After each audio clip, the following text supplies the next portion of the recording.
কৃষ্ণ তার বাঁশি দিয়ে এই সরোবরটি বানিয়েছিল। অতি পবিত্র এই সরোবরে অনেক দুর্লভ লীলা রয়েছে।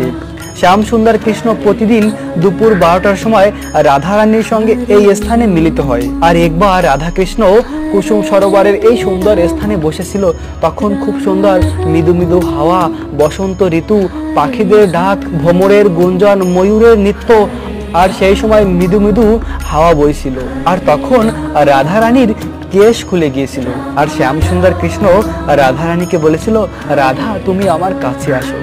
তখন রাধারানী কৃষ্ণের কাছে এসেছিল। আর কৃষ্ণ তখন এই কুঞ্জের কুসুম ফুল দিয়ে রাধারানীকে সাজিয়েছিল। রাধারানীর কেশ খুব সুন্দর বন্ধন করেছিল। রাধারানীর কেশে বেনি বানিয়েছিল এবং সুন্দর কুসুম ফুল দিয়ে সাজিয়েছিল।